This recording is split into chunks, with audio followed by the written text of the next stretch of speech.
అందరికీ నమస్కారం. నేను మీ శివ బాలాజీ. రీసెంట్‌గా ఒక ఇన్సిడెంటు చాలా డిస్టర్బ్ చేసింది మైండ్‌లో. ఏంటంటే అది మా అబ్బాయి ధన్విన్ పెద్ద అబ్బాయి సడెన్‌గా వచ్చి ఆహ్, నా క్లాస్‌మేట్ చనిపోయాడు అని చెప్పాడనమాట.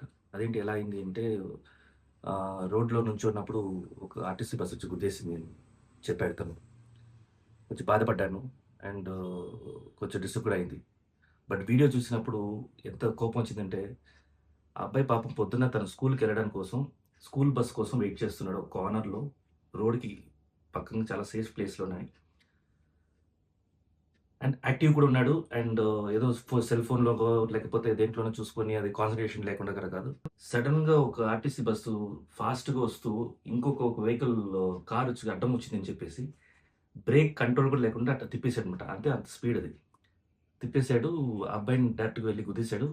అటువైపు ఒక కారు పార్క్ అయ్యి ఉంది. ఆ కార్‌కిను బస్‌కి సెంటర్‌లో వచ్చేసి ఇరుక్కుపోయాడనమాట. ఆ ఫోర్స్‌లో. సో, దీంట్లో చూసారంటే ప్రాబ్లము ఫస్టు ఇమ్మెచ్యూర్ డ్రైవర్స్. వాళ్ళు డ్రైవింగ్ సెన్స్, సివిక్ సెన్స్ లేదు. డ్రైవింగ్ సెన్స్ లేదు. ఎందుకంటే కార్‌ని అడ్డంగా తీసుకొనొచ్చేసి అలా కొంచెం కూడా వార్నింగ్ లేకుండా టర్న్ చేయడం. అంటే సడెన్‌గా రావటం అనమాట. వీళ్ళ వల్ల ఇలాంటి డ్రైవర్స్ వల్ల హైవేస్‌లో గాని, ఇక్కడ రోడ్స్‌లో గాని చాలా యాక్సిడెంట్స్ జరుగుతాయి. అసలు చూడకుండా తిప్పేయటం అనమాట. సెకండు ఈ ఆర్టీసీ బస్సు అంత ఫాస్ట్‌గా వస్తది. అంటే uncontrolled.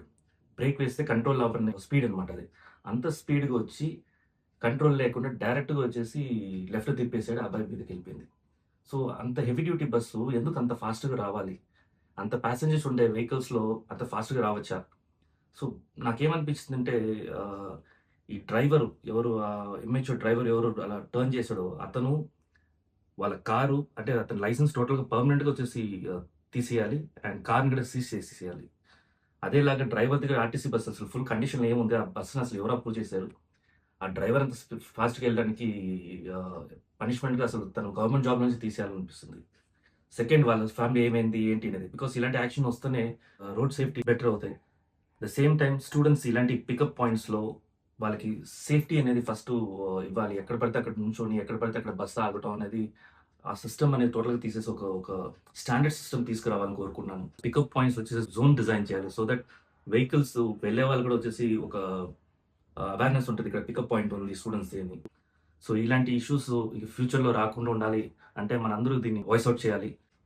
And even RTC heavy duty buses ఇలాంటివి ఆర్టీసీ ఎస్పెషల్లీ 30 కిలోమీటర్స్ కంటే స్పీడు వెళ్ళకూడదనేది ఒకటి కట్ ఆఫ్ పెట్టేసేయాలి.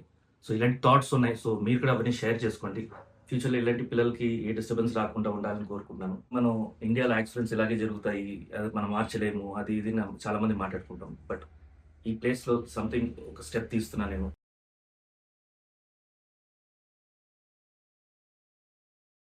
ఏ పాపం తెలియని సాత్విక్ అండ్ వాళ్ళ ఫ్యామిలీ ఎందుకు కష్టపడాలి? ఎలాగో వాళ్ళకి జరిగిన లాసు మనం పుడిచలేం. అట్లీస్ట్ జస్టిస్ కావాలి. Justice for Satvik. సో, మనందరూ కలిసి ఈ రోడ్ సేఫ్టీ అవేర్‌నెస్‌ని వాయిస్ ఔట్ చేద్దాం. Thank you.